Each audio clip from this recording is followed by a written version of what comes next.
Et bonjour, bienvenue dans une nouvelle vidéo. Comme vous avez pu le voir dans le titre, nous allons parler sorties littéraires pour ce mois de janvier. Alors je sais que je suis à la bourre, clairement au moment où je filme on est début janvier, donc voilà, je suis clairement à la bourre pour ce mois de janvier et j'en suis vraiment désolée. Mais voilà, je voulais un petit peu mettre d'autres vidéos en priorité. Et écoutez, ma foi, je pense qu'il n'est pas trop tard non plus pour vous parler des sorties du mois de janvier parce que j'en ai sélectionné pas mal et il y en a beaucoup qui sortent là après la sortie de cette vidéo. D'ores et déjà, si vous appréciez mes vidéos sorties littéraires, n'hésitez pas à mettre un petit like, ça fait toujours plaisir. Et n'hésitez pas aussi à me dire en commentaire les sorties qui vous tentent pour ce mois de janvier 2023. Voilà, en attendant, je pense que je vais faire très court sur cette intro parce que vraiment il y a beaucoup de sorties, j'en ai compté 22. Alors comme d'habitude, petit disclaimer, cette liste n'est pas exhaustive, clairement il y a beaucoup de sorties parce que c'est la rentrée d'hiver en fait, tout simplement la rentrée littéraire d'hiver 2023. Et donc je sais qu'il y a énormément de sorties, donc j'ai vraiment fait une liste condensée, raccourcie, j'ai sélectionné en fait en fonction de mes goûts, en fonction aussi de vos goûts à vous. Donc voilà, encore une fois cette liste n'est pas exhaustive, je tiens à faire un petit disclaimer.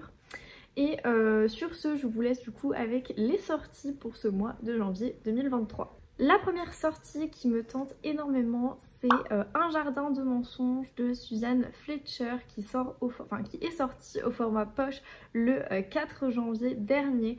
Et en fait, il me tente beaucoup parce qu'on est un peu sur, vous savez, cette ambiance de manoir avec des secrets où il y a une ambiance un petit peu pesante. Ça me fait beaucoup penser à La Nurse du Yorkshire de Stacey Halls que j'avais adoré.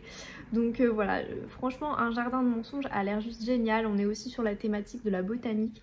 On est à Londres en 1914 et on suit en fait une jeune fille qui a la maladie des os de verre et qui donc doit vivre recluse et qui va s'occuper en fait un petit peu du jardin. Et voilà, il y a plein de secrets qui entourent, je pense, ce manoir et j'ai pas envie d'en savoir plus.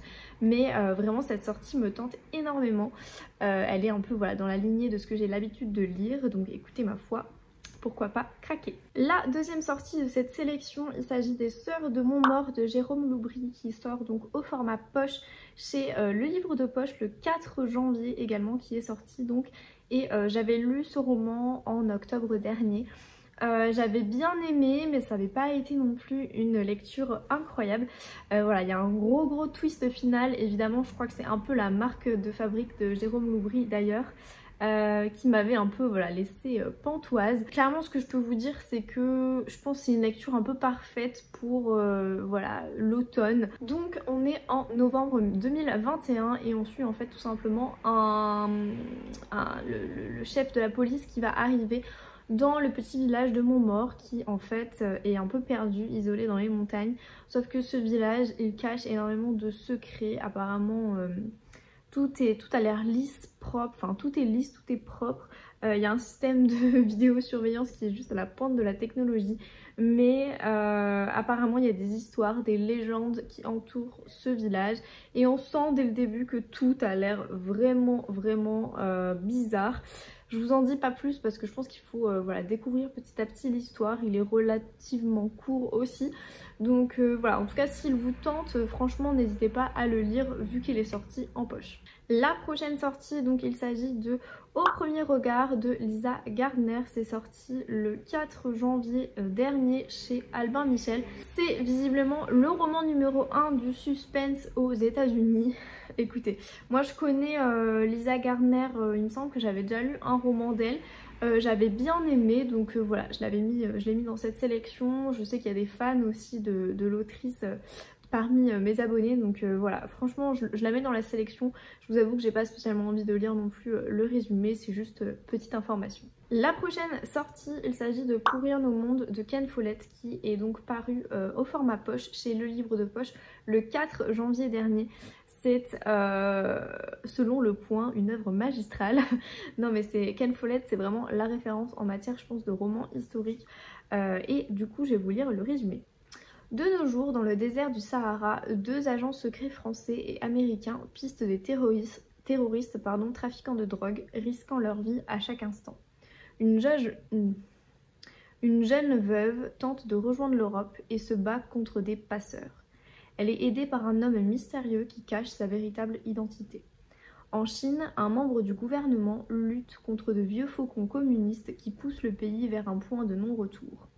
Aux États-Unis, la première femme élue présidente doit manœuvrer entre des attaques au Sahel, le commerce illégal d'armes et les bassesses d'un rival politique. Alors que des actions violentes se succèdent partout dans le monde, les grandes puissances se débattent dans des alliances complexes. Pourront-elles empêcher l'inévitable? Un thriller. On est voilà sur une ambiance, sur une sorte de thriller. Alors je vous disais qu'effectivement oui, Ken Follett c'est la référence en matière de roman historique, mais il n'a pas écrit que ça. La preuve en est.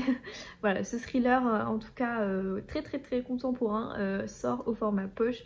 Donc voilà, si vous êtes fan de l'auteur, bah écoutez, c'est l'occasion. La prochaine sortie me tente énormément. C'est Les Sœurs d'Auschwitz de Heather Morris, qui est donc paru au format poche le 4 janvier dernier chez J'ai lu. C'est vraiment un roman historique pur et dur et je pense que vous pouvez le voir voilà, au niveau du titre, au niveau de la couverture. Il me semble que je l'avais mentionné lors des sorties de l'année dernière, sortie brochée. C'est en fait tout simplement le 3e tome d'une saga qui s'intitule Les Tatoueurs d'Auschwitz. Si je me trompe pas, c'est ça, Le Tatoueur d'Auschwitz. Et donc là, c'est le 3e tome. Mais visiblement, il peut quand même se lire de manière indépendante. Donc écoutez, on suit en fait tout simplement 3 sœurs à Auschwitz. Je vous avoue que j'ai pas spécialement envie de connaître plus le résumé, mais au vu des différents avis sur Instagram, à la base il était donc publié aux éditions Charleston. Bah écoutez, ça me tente beaucoup. Vous savez aussi que j'aime cette maison d'édition et la plupart de leurs parutions je les adore aussi, donc ma foi je me laisserai bien tenter. La prochaine sortie c'est donc une sortie brochée grand format de Jérôme Loubry, donc Le Chant du Silence, qui paraît donc chez Calman Lévy Noir. C'est donc son nouveau roman évidemment. En fait au niveau du résumé je vais vous le lire. Je m'attendais pas du tout à ça, déjà au niveau de la couverture. Bon, personnellement je suis vraiment pas fan de cette couverture, mais au niveau de la couverture je m'attendais pas du tout à ce résumé là, donc écoutez, je vais vous le lire. Lundi dernier, le père de Damien s'est jeté du haut de la baie des Veuves, cette falaise d'où les femmes guettaient autrefois le retour des bateaux de pêche. Damien se met donc en route pour régler les funérailles, tentant en vain d'éprouver de la tristesse.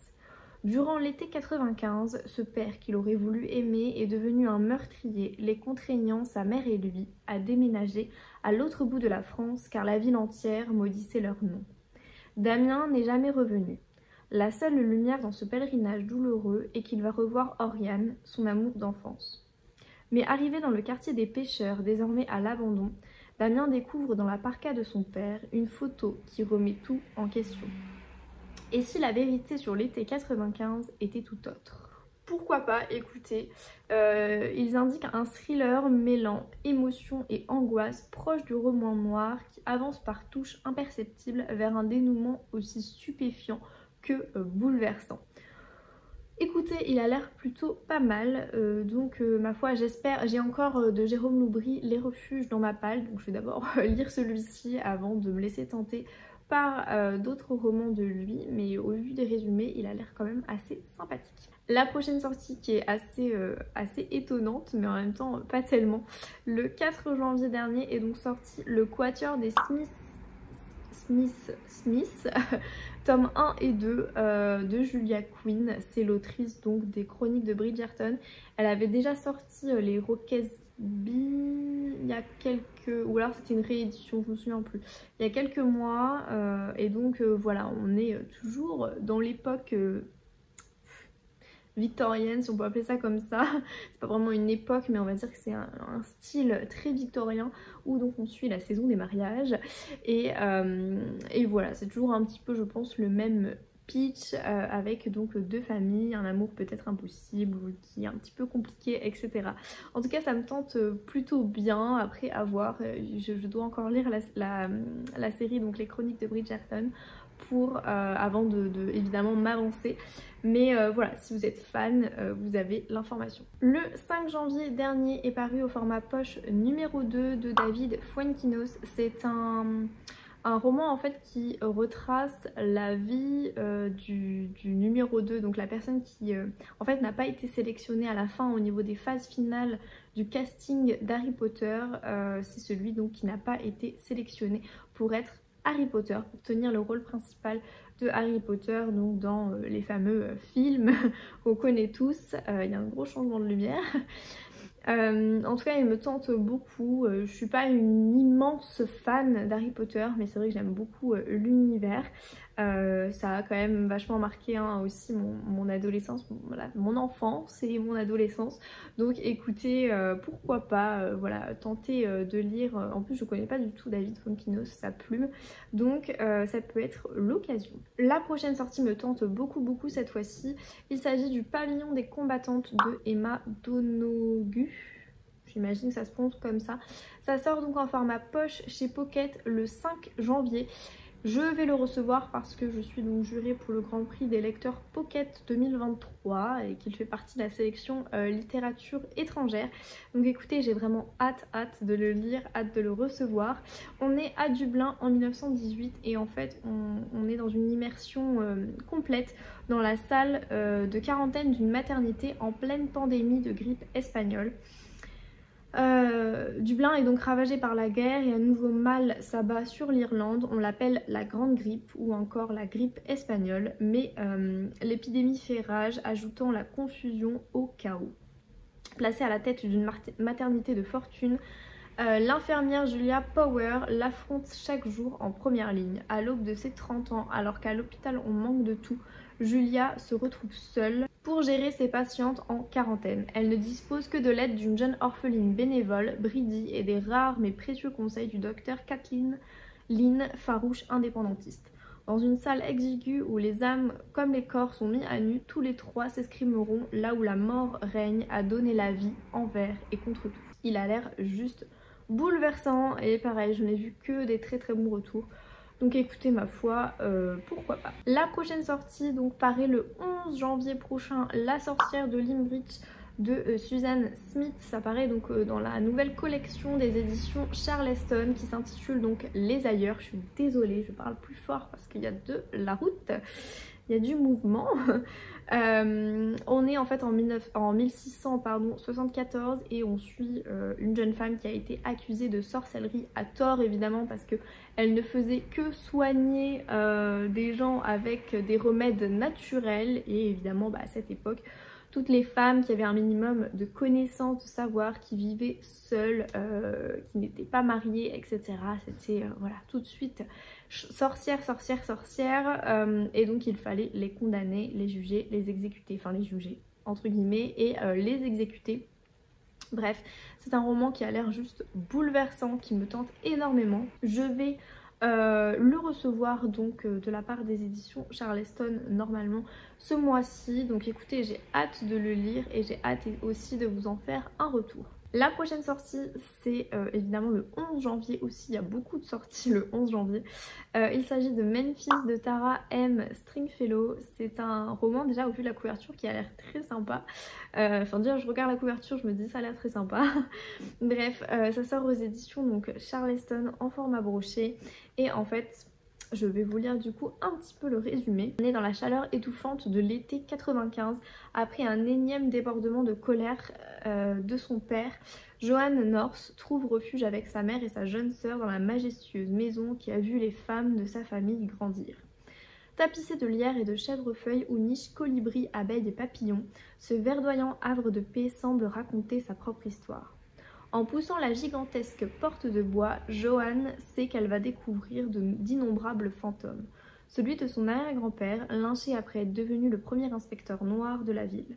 Celui de sa grand-mère qui, aidée par une rage incandescente, transforma son salon en lieu de rassemblement du mouvement révolutionnaire noir de Memphis. et sa propre terreur qui la submerge en même temps que ses souvenirs lorsqu'elle passe le seuil de la véranda.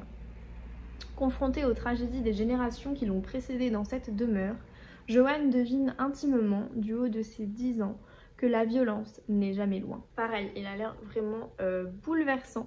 Donc écoutez, ma foi, pareil, je vous l'ai demandé sur format, cette fois-ci, e-book aux éditions Charleston. Donc écoutez, peut-être que je vais le lire du coup cette année. La prochaine sortie, c'est une sortie poche. Il s'agit donc de Verity de Colleen Hoover. Ça sort aux éditions Hugo New Romance poche. Et il a l'air assez poignant en fait. Colleen Hoover est quand même une autrice de New Romance certes, mais c'est une autrice qui aborde quand même énormément de sujets dans ses romances. On n'est pas sur des romances tout cuculapraline, etc. Pas du tout. Donc écoutez, je vais vous lire vite fait le résumé. Toute vérité n'est pas bonne à dire. La vie a toujours souri à Verity Crawford. On reprend. La vie a toujours souri à Verity Crawford. Ses livres font d'elle une auteure star, sa maison du Vermont est splendide et elle forme avec Jérémy, son mari, un couple parfait. Mais un jour, sur une route, son rêve tourne au cauchemar. L'accident l'empêche d'écrire, transforme sa trop grande maison en prison et menace de l'éloigner de Jérémy. La vie n'a jamais été tendre avec Lowen Ashley. Ses livres ne rencontrent qu'un accueil poli, ses finances sont au plus mal et ses histoires d'amour sont des feux de paille. Jusqu'à ce que Jérémy la recrute pour devenir la ghostwriter, vous avez vu cet accent, de Verity et terminer à sa place sa série à succès. Pour Lowen, aussi incongrue que soit la proposition, l'occasion est beaucoup trop belle pour ne pas la saisir et Jérémy beaucoup trop séduisant pour qu'elle lui dise non.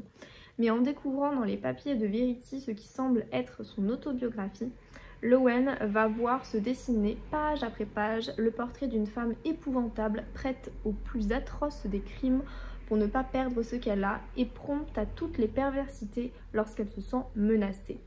Et aux yeux de Verity, désormais, Lowen est une menace. Il a l'air un peu glaçant, un peu en mode, vous voyez, thriller. Du coup, c'est pour ça qu'il me tentait beaucoup. La prochaine sortie, il s'agit de Artifice suivi de... Enfin, il y a 2 romans en fait. Artifice et Diabolo Latex. Donc ça paraît le 11 janvier au format poche. Donc c'est le livre de poche. L'autrice est donc Claire Berest. Ça me tentait bien de lire cette autrice. J'avais lu et adoré sa sœur, oui je crois que c'est sa sœur Anne. J'avais lu La carte postale et j'étais très curieuse. Alors je sais qu'elle a eu un immense succès pour Rien n'est noir qui raconte la vie de Frida Kahlo. Je suis pas spécialement fan voilà, de Frida Kahlo, donc ça me tentait pas beaucoup, mais là Artifice ça a l'air assez intéressant. On suit en fait un flic assez solitaire qui évolue dans une atmosphère étrange depuis qu'il a été suspendu et on est un peu comme ça sur vous savez, une ambiance très particulière où on ne peut pas vraiment démêler le vrai du faux. Donc écoutez, moi ce qui m'intéresse c'est vraiment aussi la plume de Claire Berest. Donc ma foi, vu qu'il est sorti en poche, ça me tente bien. La prochaine sortie c'est aussi le 11 janvier. La berceuse des sorcières de Esther Fox qui sort donc aux éditions Faubourg Marigny. C'est une maison d'édition que je suis depuis un peu plus d'1 an maintenant et j'aime beaucoup leurs parutions. Je trouve qu'elles sont toujours un peu en adéquation avec mon style de lecture. Donc voilà, ce roman me tente beaucoup. Aussi parce qu'on est sur une histoire de chasse aux sorcières ou une histoire de sorcellerie, bref. On suit 2 femmes, on est à la moitié du 19e siècle. Et on suit en fait Margaret qui est une jeune femme issue d'une famille aisée de Nouvelle-Angleterre. Mais elle ne correspond pas tout à fait à ce qu'on attend d'elle à l'époque. Elle devient de plus en plus étrange et de plus en plus belle alors qu'elle cultive un étrange pouvoir. Bientôt on chuchote autour d'elle le nom de sorcière et le nom de sorcière émerge. Et la puissance de Margaret commence à tisser une toile bien sombre autour de la ville. 150 ans plus tard, Augusta prend un emploi de rêve à Harlow House, la maison historique d'une riche famille qui a été transformée en un petit musée à Tynemouth dans le Massachusetts. Quand Augusta tombe sur une référence étrange à une fille des Harlow qui a presque été effacée des archives historiques, le mystère est trop intrigant pour être ignoré.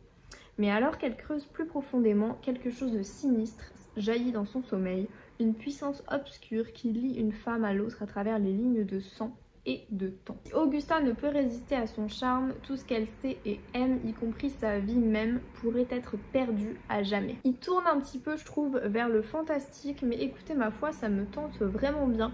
À voir si c'est pas trop fantastique, mais franchement pour l'instant, en tout cas au vu du résumé, il a l'air plutôt sympa. La prochaine sortie, je pense qu'elle vous intéressera si vous aimez les romans historiques saga familiale. Il s'agit des sorcières de... sorcières... n'importe quoi. Il s'agit donc des Héritières de Lovenhof, le tome 1 qui sort au format poche, donc de Corinna Baumann le 11 janvier. Ça sort aux éditions Charleston Poche. Donc voilà, je vous recommande vraiment cette saga, il y a 3 tomes. J'avais lu donc le tome 1 il y a de ça pas si longtemps d'ailleurs, il y a 2-3 mois. Et franchement j'avais bien aimé, c'était une très bonne lecture, j'avais adoré l'ambiance. J'avais bien aimé les personnages, après c'est quand même une grosse bricasse, hein, mais je trouve qu'il y a quand même des rebondissements, en même temps c'est assez contemplatif. En même temps il se passe quand même oui, pas mal de choses dans la vie en fait d'Agneta qui va devoir en fait tout simplement reprendre le domaine. On est en Suède, à Stockholm, enfin dans la campagne voilà, suédoise, et on suit Agneta qui va reprendre le domaine familial suite à un accident de son père et son frère. Et en fait c'est un haras, donc il va falloir qu'elle se fasse une place parmi voilà, même si la Suède est quand même relativement avant-gardiste hein, au niveau de la place des femmes dans la société. Elle fait face quand même à de nombreux commérages, etc. Et donc elle va devoir s'imposer, imposer sa vision des choses pour développer le commerce familial, donc l'élevage de chevaux. Et en même temps il se passe beaucoup d'autres choses. C'est une ambiance très particulière, donc voilà, s'il vous tente vraiment foncez parce que je pense qu'il est très intéressant à lire. La prochaine sortie, donc ça sort le 12 janvier prochain, Seule en sa demeure de Cécile Coulon sort au format poche.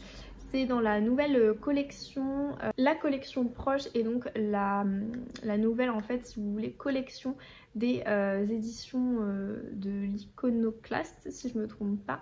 Et donc ils sortent en fait Seul en sa demeure dans leur collection poche donc, et il me tente beaucoup parce qu'on est sur un fameux manoir où si vous voulez on a un petit peu une ambiance, on est au 19e siècle, on suit une jeune femme qui va arriver dans une demeure. Elle se retrouve très souvent toute seule parce que voilà, c'est un mariage arrangé, etc.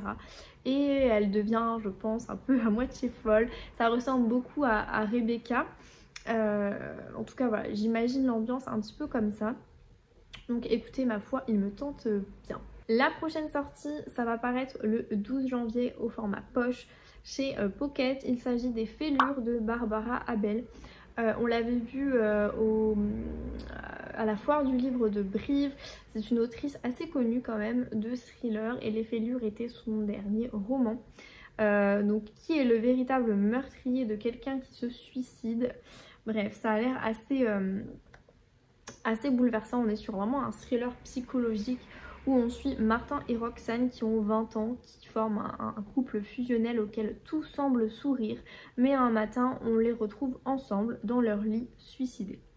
Contre toute attente, Roxane est ranimée, Martin non.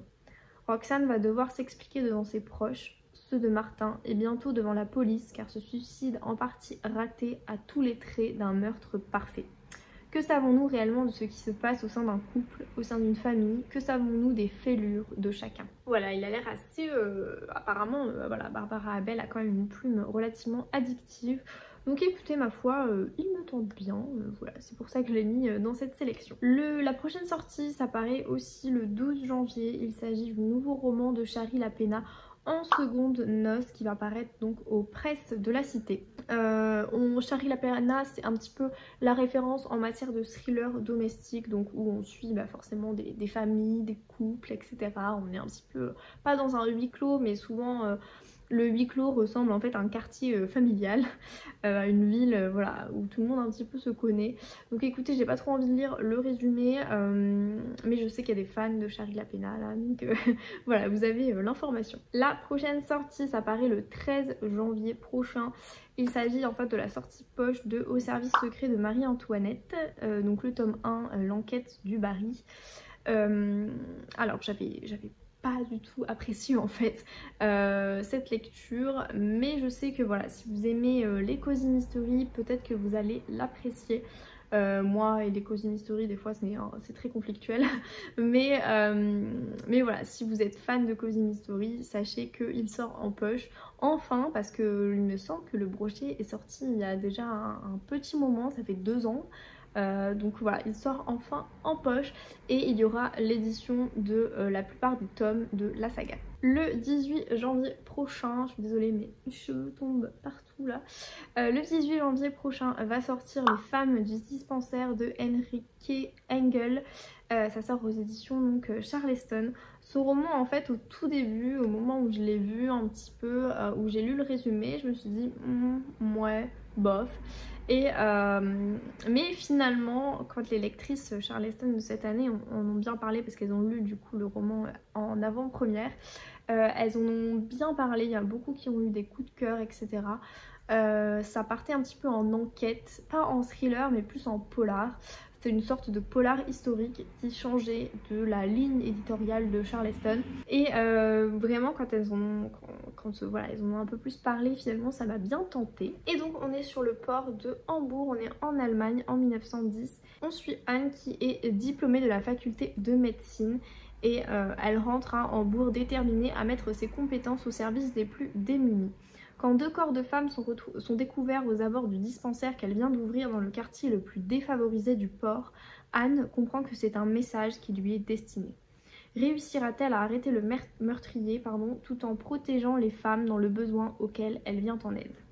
Voilà, il a l'air un peu, vous voyez, policier polar, et en même temps on est sur de l'historique qui met en scène donc un peu le destin d'une femme forte. La prochaine sortie, ça paraît le 20 janvier et donc il s'agit de À qui la faute de Ragnar Jonasson.